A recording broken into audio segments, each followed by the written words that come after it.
Assalamualaikum Ustaz. Waalaikumsalam. Apakah kuda laut halal?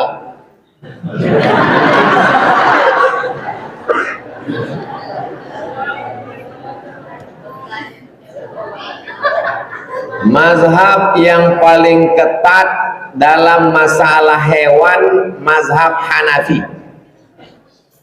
Mazhab yang paling ketat dalam masalah hewan adalah mazhab Hanafi. Yang halal cuman ikan saja. Saya satu asrama sama orang Bangladesh, India, Pakistan. Saya masak kerang. Pas kasih kerang sama kepiting, tak mau dia. Karena kata dia yang halal cuma ikan. Mazhab yang paling longgar dalam masalah hewan, paling longgar, mazhab Maliki. Mazhab Maliki itu yang haram cuma anjing sama babi. Lain daripada itu makruh.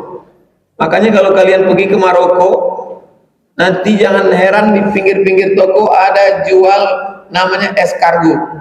Jangan bayangkan escargot itu dingin, hangat, sop. Sop apa? Sop bekicot. Yang pertengahan dalam masalah hewan, mazhab Syafi'i. Mazhab Syafi'i, kalau dia tidak menjijikkan, kalau dia macam ikan bernapas pakai insang, kalau dia tidak hidup di dua alam, maka dia halal. Tapi kalau dia hidup di dua alam, hidup dia di air, hidup juga di darat, dan kemudian pula dia tak bernapas pakai insang, lalu kemudian dia menjijikkan, harama alaikumul khaba'is, diharamkan pada kamu yang menjijik-jijikkan. Kalau kena 3 pasal, maka dia haram. Saya sampai sekarang belum pernah makan kuda laut. Ikan tembakul. Ikan tembakul tak bisa dimakan karena tahan dia di darat. Sama macam buaya. Ada buaya laut, ada buaya darat. Ikan tembakul ini kalau kita pergi ke tepi laut, berjalan dia macam katak. Bisa dia hidup di atas, bisa dia hidup di dalam. Itu maka tak ada orang kita makan ikan tembakul. Kepiting Pak Ustaz, kepiting terbagi 2. Ada yang di air saja, tak bisa hidup di darat. Biasanya yang kepiting bakau, yang besar-besar yang diikat tangannya berotot, mahal itu biasanya. Nah, itu tahan dia. Makanya sebagian mazhab Syafi'i tak mau makan itu, karena tahan dia di 2 alam. Ustaz, saya bolak-balik makan itu. Kepiting yang besar sepiring. Banyak itu di Aceh Singkel. Yang pernah ngasih saya paling besar seingat saya Aceh Singkel. Lebih besar pula kepiting itu dari piringnya. Duduk kami satu meja. Sebelah kiri saya bupati, sebelah kanan Dandim, tentara, depan Polres. Saya kasih bupati, tak mau. Saya kasih Dandim, tak mau. Saya kasih Polres, tak mau. Habis saya makan sendiri. Rupanya orang bertiga ini takut kolesterol. Saya bilang ini tak ada kolesterolnya Pak. Kolesterolnya ada nanti waktu cek di rumah sakit. Apa doanya Pak Ustaz? Baca doanya. Bismillahirrahmanirrahim. La yadurru ma'asmihi syai'un fil ardi wala fis sama. Kalau sudah disebut nama Allah, tak ada yang bisa memudaratkan di bumi maupun di langit. Jadi kalau kami makan tidak kena kolesterol, tak ada jaminan sih. Tak hanya berdoa aja, sesuatu serahkan kepada Allah. Takut mereka makan. Jadi kalau dia kepiting hanya di laut saja, maka menurut mazhab Syafi'i halal. Nanti kalau Bapak Ibu tengok saya makan kepiting yang tahan di bakau, kepiting bakau yang warnanya agak coklat ke hijau tua, maka sesungguhnya saya sedang pakai mazhab Maliki. Kenapa? Kebetulan gratis. Boleh rupanya kita dalam hal kepiting pakai mazhab Maliki, sembahyang pakai mazhab Syafi'i? Boleh. Karena berbeda qadiyah. Yang tak boleh itu mencampur mazhab dalam satu ibadah. Tak boleh. Dalam masalah makan kepiting, mazhab Maliki. Dalam masalah sembahyang, mazhab Syafi'i. Bang, kita beli kepiting nih ya bang, kata istri nanti pas belanja di pasar bawah. Haram. Tapi kata Ustaz makruh bang, karena pakai duit abang. Itu bukan mazhab Maliki, bukan mazhab Syafi'i. Itu namanya mazhab bakhil.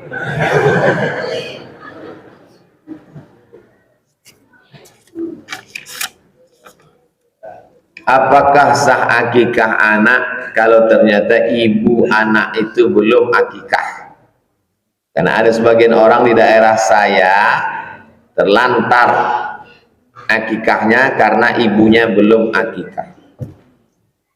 Tak mau berkurban. Pas ditanya, bapak nggak kurban? Saya belum akikah. Anak tak diakikahkan. Pas ditanya, kenapa anaknya tak akikah?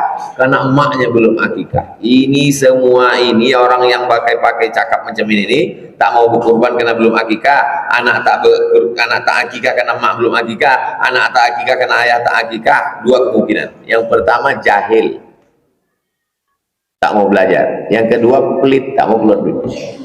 Kalau dia jahil kita ajar, tapi kalau pelit tak ada obatnya, mati aja lah. Orang pelit ini tak ada obatnya, mati baru hilang.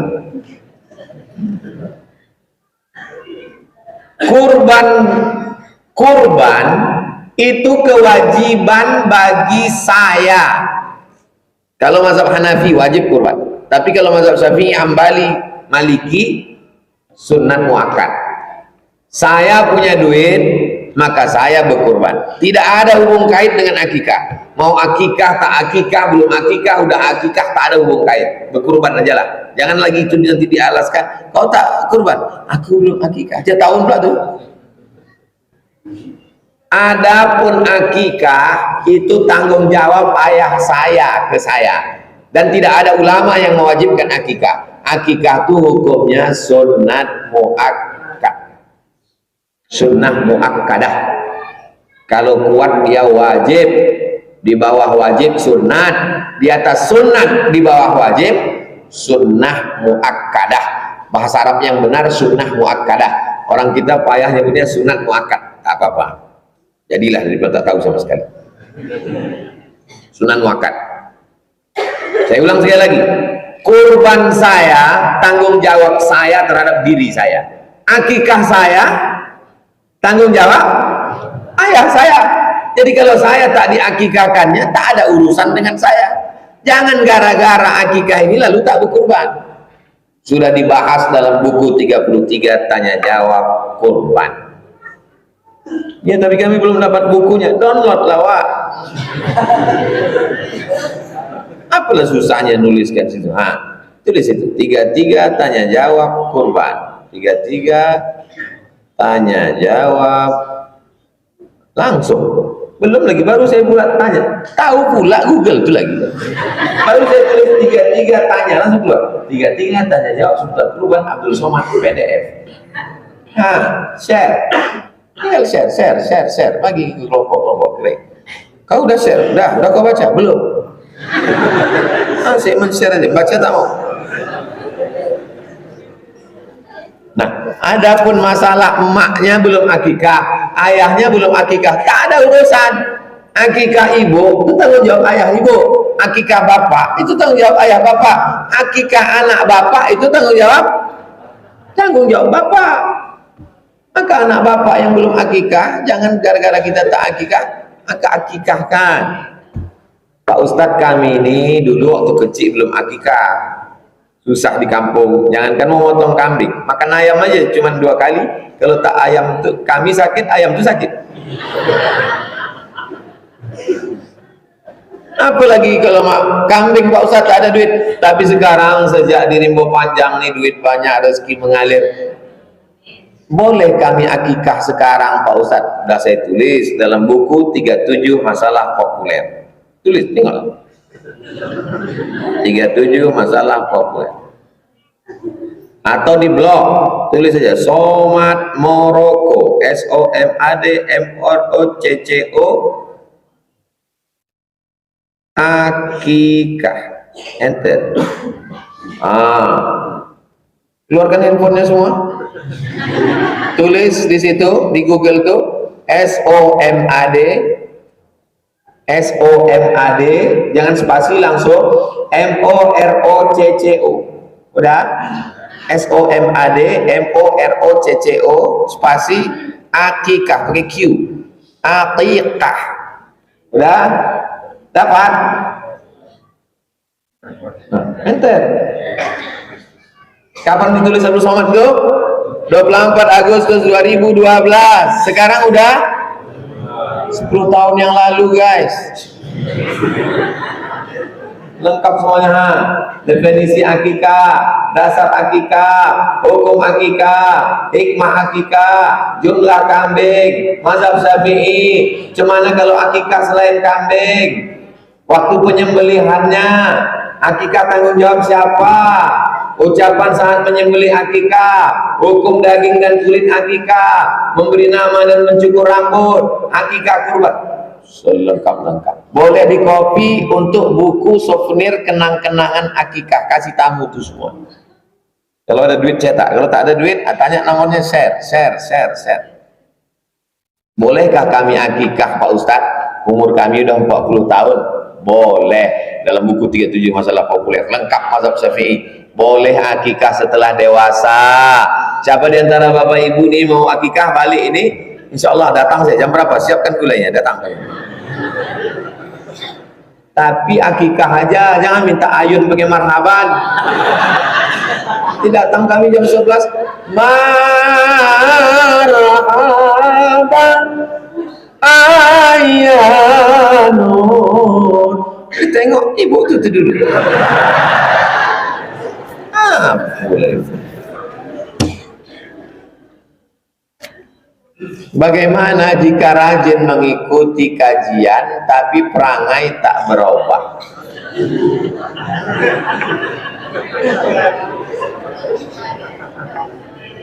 Man sholatuhu, siapa yang rajin sembahyang, lam tamna'hu anil fahsya wal munkar, tapi dia tak berubah, falam yazdad illa bu'dan, dia makin jauh dari Allah Ta'ala.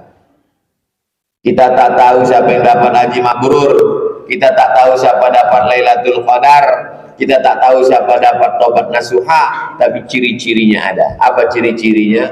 Berubah. Saya tak mau sebelum dengan setelah baca Riyadhus Shalihin tak ada berubah.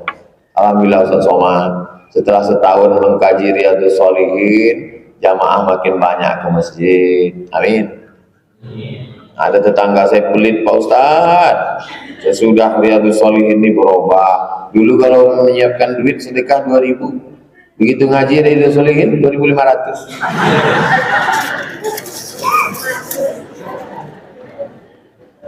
Saya mahasiswa hukum keluarga di UIN.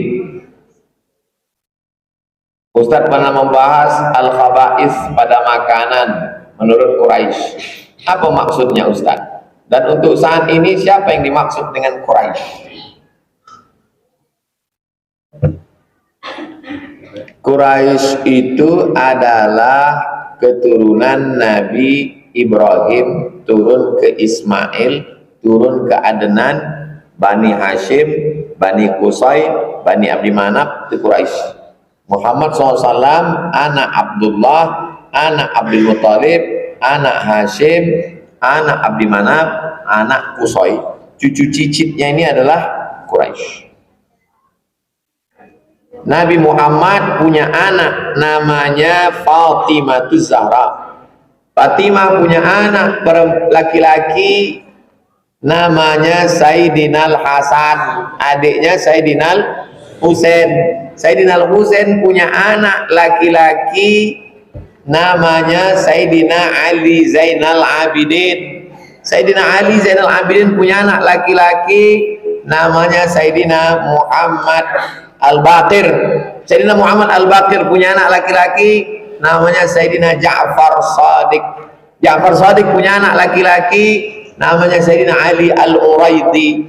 Ali Al-Uraidi punya anak laki-laki namanya Muhammad An-Naqib. Muhammad An-Naqib punya anak laki-laki namanya Sayyidina Isa. Sayyidina Isa punya anak laki-laki namanya Sayyidina Ahmad bin Isa, gelarnya Al-Muhajir. Kenapa dia disebut Al-Muhajir? Al-Muhajir karena dia hijrah dari Baghdad ke Yaman, makamnya di Tarim, Yaman. Beranak pinak dia, anak cucu cicitnya ini tuh punya marga. Yang paling tinggi ilmunya sampai ke atap, bahasa Arab atap tuh sakap. Maka disebut dia dengan as-saqaf. Karena orang kita payah menyebut as-saqaf, siapa dia? As-segaf, Al-Jibri, Al-Haddad, Al-Idrus bin Syihab Bakar. Karena kita cinta kepada datuknya, cinta juga kepada cucunya. Cinta itu bahasa Arabnya hub. Orang yang dicintai namanya Habib. Maka kita menyebutnya Al-Habib. Salah satu Al-Habib keturunan Nabi tadi datang ke Siak. Anak Sultan Siak ini ada yang cantik, perempuan namanya Tengku Embung. Dinikahkanlah Tengku Embung sama Habib tadi. Nama Habib itu Habib Utsman bin Syihab.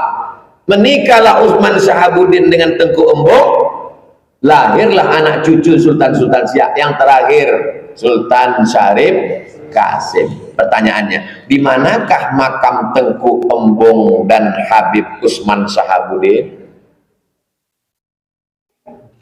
Di samping Masjid Senapelan Pasar Bawah, Beb. Kok bisa orang Pekanbaru tak tahu? Kami tak orang Pekanbaru, Pak Ustaz. Kami Rimbo Panjang, betul. Jadi itu dimaksud. Jadi kalau ada orang bertanya sekarang, masih ada Quraisy itu zaman sekarang? Ada. Dari mana kita tahu Quraisy? Nanti kalau ziarah ke makam Habib Utsman Syahabuddin, tertulis di dinding itu keterangan bahwa Utsman Syahabuddin adalah Habib, ini nasabnya, dan dia bermarga Banahsan dari bin Syihab. Yang mengeluarkan itu siapa? Kantor di Jakarta namanya Rabithah Alawiyah, Ikatan Keturunan Habib Zuriat Nabi Muhammad SAW. 3 hari yang lalu saya dapat video, ada orang bersorban mengaku Habib, jumpa sama Habib asli, dibuka sorban, pukulnya botak.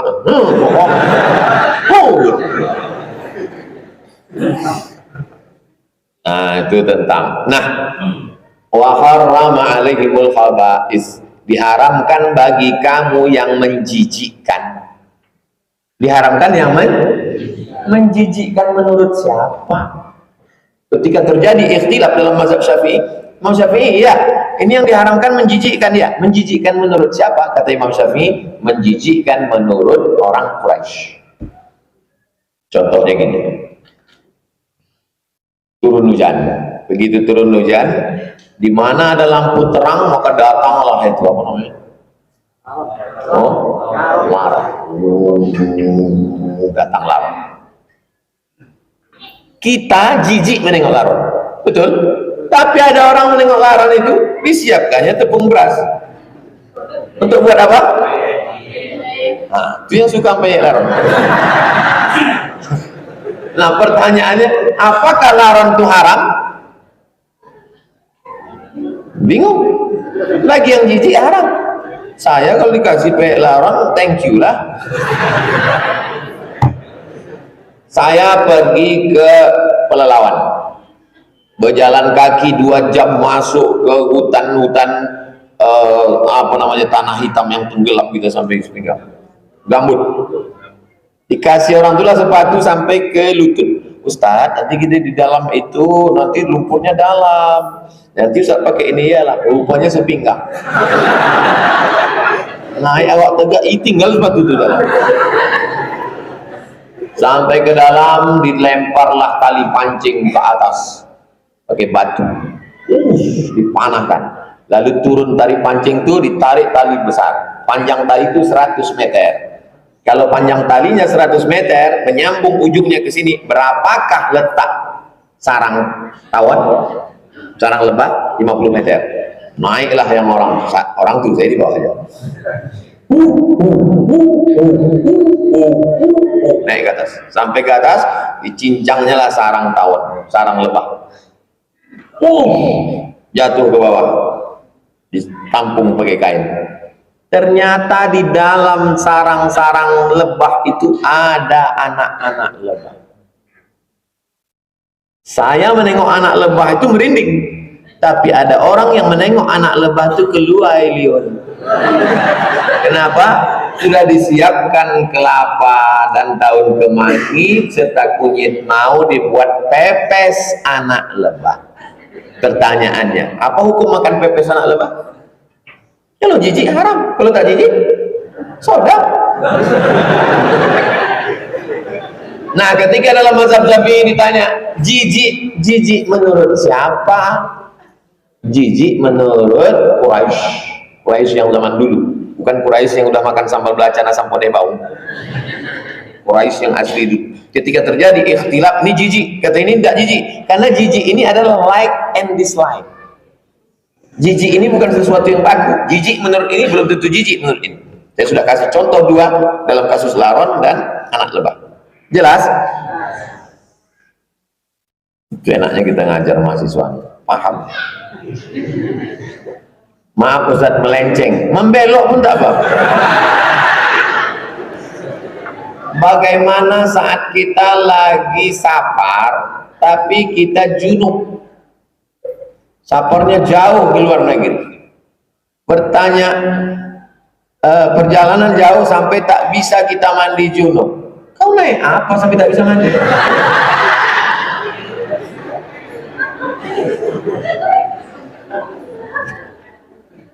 Saya berangkat dari Pekanbaru ke Jakarta.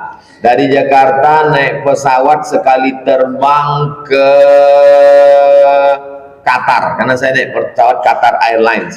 Dari Qatar naik pesawat lagi turun transit Tripoli, Pekanbaru Jakarta, Jakarta Qatar, Qatar Tripoli Libya, dari Tripoli baru sampai Darul Bayda Casablanca Maroko. 24 jam perjalanan paling jauh, 24. Sampai tak bisa mandi. Oh, maksud dia misalnya di perjalanan itu mimpi maaf cakap, mimpi basah dia di perjalanan. Lalu kemudian dia tak bisa mandi. Anggap aja lah begitu agak-agak. Kan? Sampai tak bisa mandi. Apakah kita hanya mengqadha? Bagaimana sholat kita yang tak bisa sholat selama dalam perjalanan itu? Transit tak bisa, mandi tak bisa. Orang yang tak cukup alat bersuci, maka 3 mazhab. Menurut mazhab Hanafi, tidak wajib dia sholat. Selama dia di pesawat itu dia tak wajib sholat. Kenapa? Karena debu tak ada, air tak ada. Kalau dia berwudu ke toilet, ternyata semua isi penumpang tuh begitu isi kepalanya. Ada 300 orang, tenggelam pesawat tuh. Nah, ke air tak ada, debu tak ada, tak cukup alat bersuci, maka menurut mazhab Hanafi tak wajib sholat, karena tak cukup alat bersuci. Mazhab Hambali, dia sholat tanpa wudhu, maka dia sholat saja. Masuk waktu zuhur, dia sholat. Masuk waktu asar, dia sholat. Mazhab Syafi'i, ketika masuk waktu sholat itu dia sholat, tapi nanti setelah sampai di tujuan dia sholat lagi. Sholat yang kedua itu namanya sholat i'adah. Sholat itu ada 3. Pertama adaan, yang kedua qadhaan, yang ketiga i'adah, diulang. Kenapa sholatnya yang di pesawat tadi diulang? Karena tidak cukup syarat sah sholat mesti suci. Kenapa dia tetap sholat di pesawat itu? Karena tak boleh waktu itu kosong dari mengingat Allah. Sholatnya di pesawat itu namanya sholat lihurmatil waktu. Di antara 3 mazhab tadi, Anda condong kemana? Kalau saya condong ke Syafi'i. Kenapa? Seandainya saya pakai mazhab Hanafi, saya tak sholat. Ternyata sholat itu wajib, saya berutang di hadapan Allah. Seandainya saya pakai mazhab Hambali, saya sholat. Ternyata sholat itu tidak sah, karena tidak sah wudhunya. Seandainya saya pakai 2 mazhab ini, saya tetap punya utang. Yang paling selamat saya pakai mazhab Syafi'i. Kenapa? Dihormatil waktunya dapat, dan sholat itu tetap sah, karena nanti akan i'adah diulang. Jelas kehebatan mazhab Syafi'i? Hati-hatinya tinggi, ihtiyat, tingkat kehati-hatiannya tinggi. Satu lagi Ustaz, Apa pula satu lagi? Banyak lagi. Apakah kita mandi junub wajib dengan syarat-syaratnya atau hanya berniat dan membersihkan seluruh tubuh saja? Beli fikih yang paling simple, 50.000 harganya. Kalau naik bukan tanggung jawab saya. Mana tahu bensin naik, buku naik. Tulis ya, screenshot, kirim ke grup-grup. Nama bukunya Fikih Islam Sulaiman Rasyid. Dia orang Lampung, dapat gelar Azhar, ijazah Azhar tahun 1935. 10 tahun sebelum Indonesia merdeka dia udah tamat Al-Azhar. Namanya Syekh Sulaiman Rasyid. Nampak? Bukunya hijau merah. Beli Sulaiman Rasyid. Ini fikih yang paling rendah supaya kita bisa membedakan mana rukun, mana syarat, mana wajib, mana sunat muakkad. Mandi yang sebagus-bagusnya, cuci tangan dulu, berwuduk dulu, sebelum wuduk kumur-kumur istinsyak, masuk air ke hidung, siram dulu dari bagian kaki, sebelah kanan dulu. Niat ketika bismillah di awal itulah niat, karena makna niat adalah al-qasdu, sengaja dan berkaitan dengan amal. Lalu kemudian ada orang pergi ke jembatan Leton, sama-sama pakaiannya dia terjun.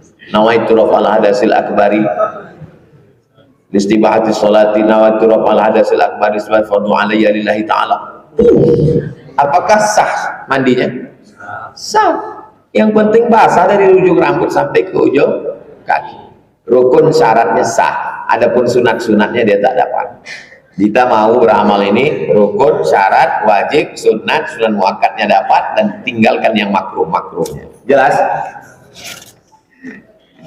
Semoga Ustaz selalu dalam lindungan Allah, kita semuanya. Kemarin saya kuliah, kata dosen saya, kalau bertawassul kepada orang soleh tak boleh. Jangan kalian lawan, nanti nilai kalian C. Tapi kalian ingat namanya, catat orangnya, kalian tulis buku. Setelah tamat baru buat membantah dosenku yang bodoh. Sudah tamat, kalau belum diam aja situ. Iya Pak, iya Pak, betul kata Pak, betul Pak, betul. Dibuat. Yang kalian lawan situ. Kasihkan ke dosen kalian itu bukunya. Ditulis oleh ahli hadis sedunia, namanya Syekh Abdullah bin Siddiq Al-Umari. Musnid dunia ini cuma 2 di zaman modern. Satu dari timur, satu dari barat. Yang dari barat, dari Maghribi, namanya Syekh Abdullah bin Siddiq Al-Umari. Yang dari timur namanya Syekh Muhammad Yasin bin Isa Al-Fadani, bergelar Musnidud Dunia. Hafal di hadis-hadis itu, dan dia mengatakan bertawassul dengan Syekh Abdul Qadir Al-Jilani, dengan Bahauddin An-Naqsyabandi, dengan Syekh Abdul Hasan Asy-Syazili, dengan Syekh Muhammad Abdul Karim Samman, dengan ulama-ulama, orang soleh, wali-wali Allah. Bertawassul itu adalah hukumnya baik.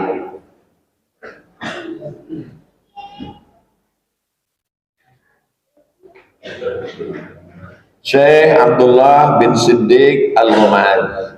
Ini dia kitabnya. Ittihaful azkiya bijawazit tawassul bil anbiya wal awliya. Ittihaful azkiya bijawazit tawassul. Boleh bertawassul bil anbiya, dengan nabi-nabi, wal awliya, dengan wali-wali. Sebagian buku ini sudah saya bacakan di makam Syekh Burhanuddin Kuntu. Waktu di Kuntu saya bacakan sebagian buku ini. Begini cara bertawassul. Dah, yang udah dapat share ke grup. Foto share ke grup. Kirimkan ke dosen antum dulu. Tapi jangan saat dia tahu antum, nanti di C kan antum. Udah nampak jelas? Mana? Itu dia. Ittihaful azkiya bijawazit tawassul bil anbiya wal awliya, lengkap dengan dalil-dalilnya semua. Dia hafal beratus ribu hadis, boleh bertawassul. Dosen kau tuh cuma hafal 3 hadis, itu pun kalau laptopnya hidup. Saya lebih yakin lagi dengan Syekh Abdullah bin Siddiq Al-Umari. Jelas? Nanti kita buat acara bedah buku membaca itu. Setuju? Mencari waktu khusus mengkaji kitab Ittihaful Azkiya bijawazit tawassul bil anbiya wal awliya. Doa wudhu di kamar mandi, sementara kamar mandi ada toilet. Apakah sah wudhu itu Pak Ustadz? Niatnya dalam hati saja. Waktu hidupkan keran dalam hati. Apa niat dalam hati? Nawaitu raf'al hadasil asghari listibahati sholati fardu alayya. Situ pasang niat. Kalau sholat di mana niatnya? Di takbir. Allahu Akbar. Kalau puasa di mana niatnya? Tengok dulu puasa sunat apa puasa fardu.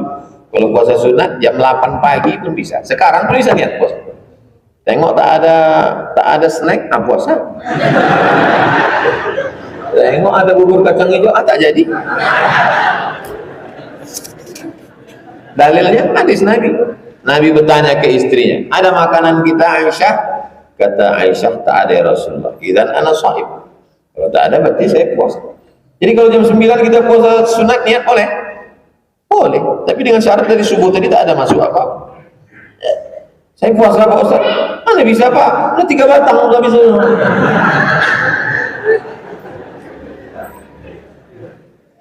Apa doa yang paling mustajab agar suami mau sholat?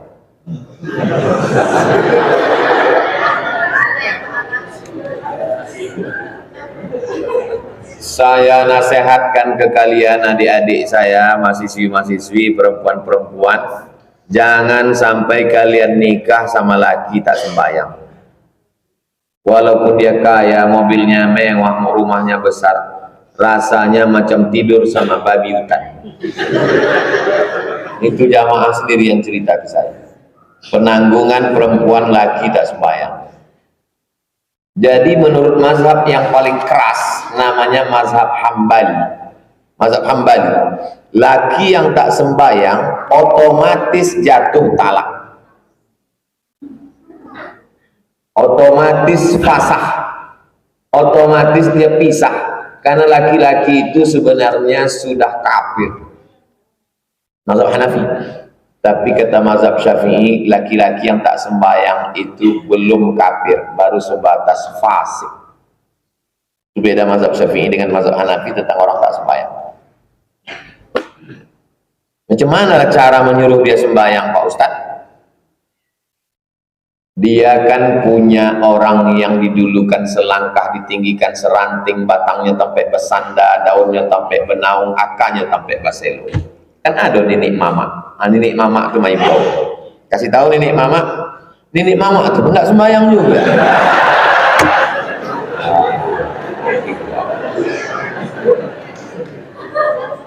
Kan ada gurunya, ustadznya ada kan? Ada ustadz, ada guru laki yang betul. Gurunya tuh enggak jauh sembahyang. Pokoknya yang guru itu dukun. Sembahyangnya eling aja berjamaah. Maka kalau sudah tak ada nenek mama, tak ada ulama, nang ketiga walinya mama. Wali ibu ada 6. Pertama ayah, kedua datuk, ketiga abang, keempat adik laki-laki, kelima abang ayah, keenam adik ayah laki-laki. Panggillah Fir'aun yang tak sembahyang. Setan, kamu sudah nikah dengan anak kemanakan kami, beriman, kami ingin dulu kau jadi imam, sekarang jadi makmum pun tak mau. Hidup singkat, puncaknya adalah doa silahul mu'min, doa senjata orang beriman. Ibu sholat hajat, sujud, minta kepada Allah dalam hati, jangan dilafazkan, nanti batal sholat. Dalam hati, ya Allah, bukakan pintu hati lakiku ini. Kalau pintu hati tak terbuka, bukakan pintu yang lahat, ya Allah.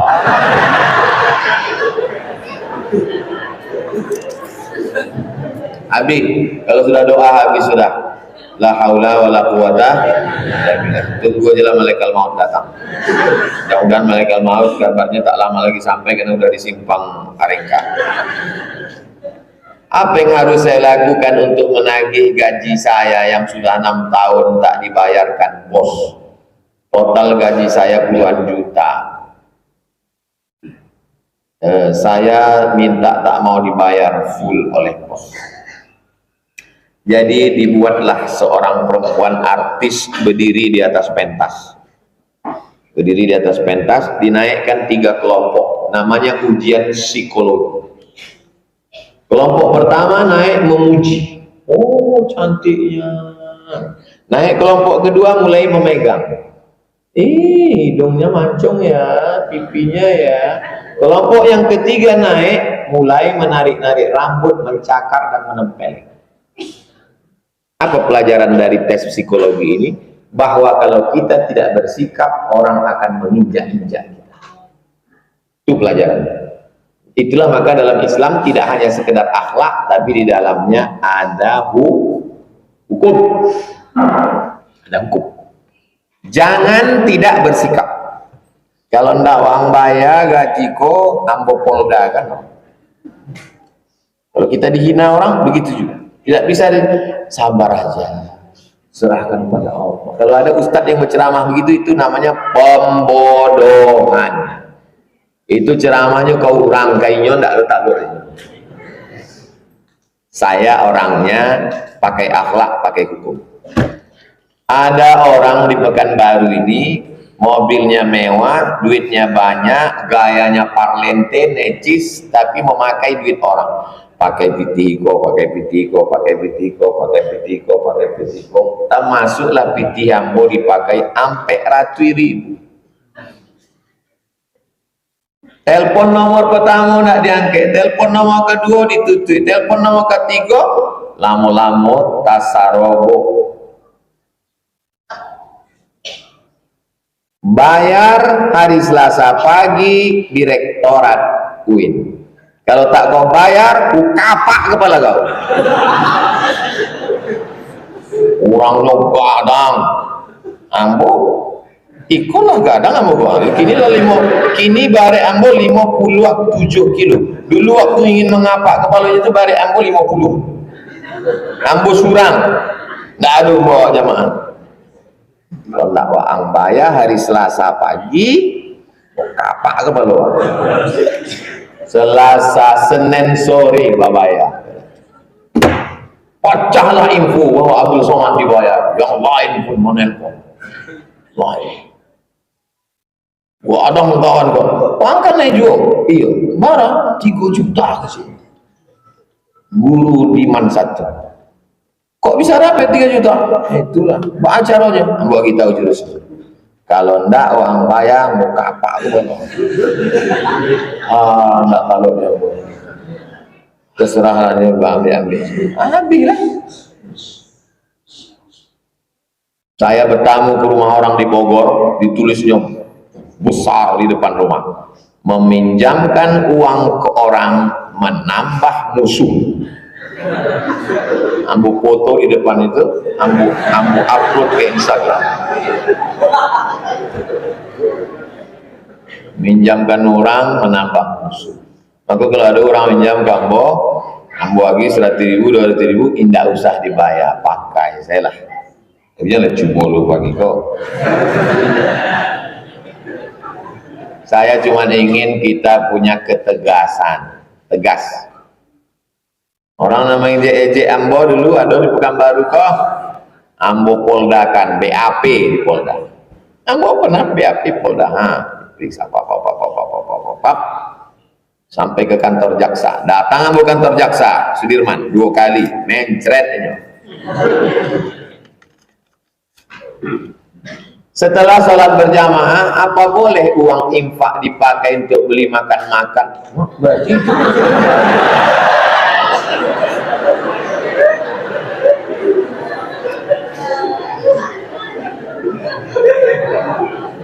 Jamaah berinfak di masjid itu untuk bayar listrik, untuk pembangunan. Pisahkan antara rekening infak dengan wakaf. Wakaf tak boleh habis. Rekening infak itu boleh untuk listrik, biaya tukang yang habis. Tapi kalau wakaf tak boleh habis. Wakaf hanya boleh diberikan untuk semen, batu bata, kerikil, besi. Bisa dibedakan? Wakaf tak boleh habis. Kalau infak boleh.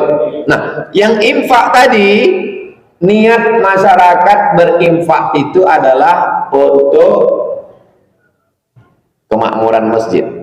Tidak ada. Kalau mau bersedekah, mesti disebutkan. Ini duit untuk makan-makan.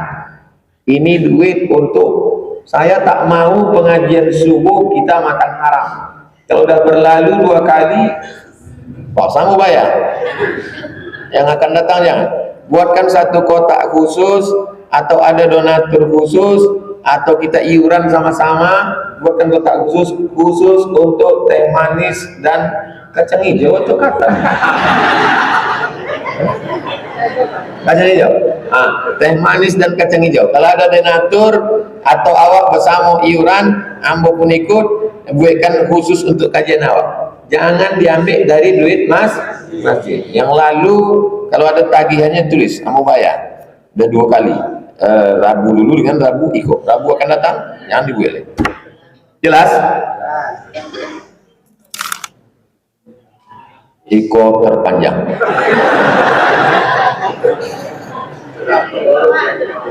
Saya punya BPKB mobil. Surat foto itu BPKB. Saya ingin menggadaikannya ke bank, mau merenovasi rumah di kampung. Sebenarnya rumah itu masih layak huni dan masih jauh dari kata tak layak. Cuma bagian dapur dan teras belum direnovasi. Karena saya tahu pinjaman itu riba, maka saya dan saudara yang lain menolak. Selain itu kami takut nanti kami tak sanggup bayar angsuran. Dan suami saya juga tidak mengizinkan, tapi mama saya tetap dengan keinginannya. Mama juga pernah bilang dia yang akan menanggung dosanya. Bagaimana dengan masalah yang kami hadapi ini, Pak Ustaz?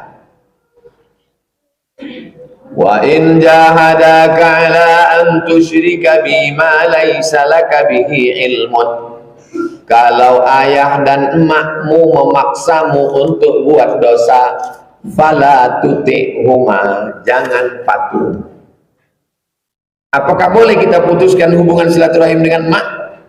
Wa sahibhuma fid dunya ma'rufa, tetaplah berhubungan baik. Tengok ayat sangat bijaksana. Disuruhnya buat haram, jangan. Tapi memutuskan silaturahim, jangan. Buat saya rumah itu dosa ambok menanggungnya Allah. Sebenarnya itu adalah ungkapan berang ini. Tidak tahu deh kalian merenovasi dapur itu sebenarnya. Kumpulkanlah sedikit-sedikit cicilan keluarga. Kalau tak sanggup juga, elak-elakkan. Jangan sampai diambil duit haram itu. Mudah-mudahan kita diselamatkan dari yang haram. Orang tua itu semakin tua dia semakin pemberang, semakin pengamuk, semakin emosional. Jangan sangka nanti makin tambah umurnya dia makin diam, makin ribut. Orang tua itu macam Quran buruk, mau dibaca tak terbaca, mau dibuang berdosa. Jadi mau dilawan tak bisa. Jangan dilawan juga. Oh, jangan masuk neraka, jangan. Mesti kita baik. Yang masih hidup orang tuanya, kalau sanggup belikan rumah, buatkan mobil, buatkan rumah. Kalau bapak ibu yang udah sampai ke rumah di pondok, tertulis di pintu itu kadang-kadang rumah Oma. Saya datang ke situ dulu 2019 hari Sabtu pagi. Saya mau ke Madura hari Ahad. Hari Sabtu saya bawa dia jalan-jalan. Saya dulu kalau masih kosong keliling jalan. Saya bilang, Mak, nanti kalau rumah ini siap, omak di sini. Ini namanya rumah omak. Kau di mana tinggal? Aku nanti ku cari rumah ketek. Aku di situ dengan bini aku. Kenapa kau tak tinggal sini? Karena kalau aku tinggal di sini, omak di sini, nanti omak merasa menumpang sama bini aku. Tapi kalau aku tinggal di rumah lain, kami datang, kami tamu, omak tuan rumah. Ketawa dia. Iya juga. Hari Sabtu tuh saya bilang, hari Sabtu, hari Ahad saya pergi ke Madura, hari Senin subuh habis makan sahur, sakit kepala, meninggal. Tapi janji saya itu tetap saya tunaikan. Rumah itu tak boleh ditempati orang. Saya tak tinggal di situ. Ada tamu, ada tuan-tuan syekh, ada kiai datang, saya ingin mengalir pahala. Baca yasin, kenduri, baca doa, maulid di situ. Kalau masih hidup orang tua, senangkanlah, iuranlah membetulkan dapurnya tadi. Sebetulnya cakap dia itu bukan dia mau masuk neraka, saking kenangiknya hati, tidak terselesaikan kalian di dapur. Kalian baru orang aku kandung 9 bulan 10 hari, menyusukan 2 tahun, kadang-kadang anak babi ini kan membuat rumah, dapur ambu tidak juga selesai. Itu sebenarnya, ambu sebagai juru bicara juga saja.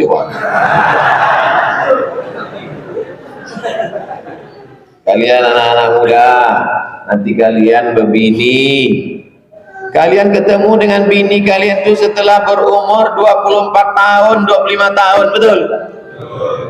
Lalu yang tak tidur malam dia, tapi nanti ketika sampai masanya dia datang minjam duit 50.000 untuk buka puasa, lah ya ada pitil 50.000 mak kembali buka puasa. Sementara mak mau tanya bini yang bawa dulu, sakitnya itu di menangis. Tidak ada bini datang, mana datang? Mudah-mudahan kita berbakti kepada orang tua. Ala hadhihi niyyah, untuk niat yang baik-baik. Al-Fatihah. A'udzubillahi minasyaitonirrajim. Bismillahirrahmanirrahim. Alhamdulillahirabbil alamin arrahmanir rahim maliki yaumiddin. Iyyaka na'budu wa iyyaka nasta'in. Ihdinas siratal mustaqim, siratal ladzina an'amta 'alaihim ghairil maghdubi 'alaihim waladdallin. Amin. Allahumma shalli ala sayidina Muhammad wa ala ali sayidina Muhammad. Assalamu alayka ya Rasulullah. La tada'lana dzamban illa ghafartah. Keluar kami dari majelis ilmu ini bersih dari dosa-dosa. Wala dainan illa qadaita. Tolong kami melunasi hutang piutang riba. Wala maridan illa syafaita. Saudara kami yang sakit-sakit, sehatkan, angkat penyakitnya. Wala mayyitan illa rahimta. Yang meninggal dunia, lapangkan kuburnya. Wala hajatan min wala aziban illa zawwajta.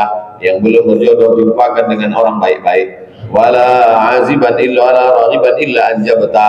Yang belum punya anak, berikan anak yang soleh dan solehah. Wala hajatan min hawaiji dunya wal akhirati laka ridha wa lana fiha salah illa qadaitaha wa yassartaha. Segala hajat dunia, hajat akhirat baik bagi kami dan engkau ridha, mudahkanlah ya Allah. Rabbana ighfir lana dzunubana wa li abaina wa li ummahatina wa li azwajina wa li dzurriyyatina wa liman hadarana. Ampunkan dosa kami, ayah kami, amak kami, keluarga kami, anak kami, semua yang hadir di majelis ini ya Allah. Rabbana atina fid dunya hasanah wa fil akhirati hasanah wa qina adzabannar. Wa sallallahu ala sayyidina Muhammad wa ala alihi wa sahbihi wasallam. Alhamdulillahi rabbil alamin. Taqabbalallahu minkum wa minkum taqabbal ya karim.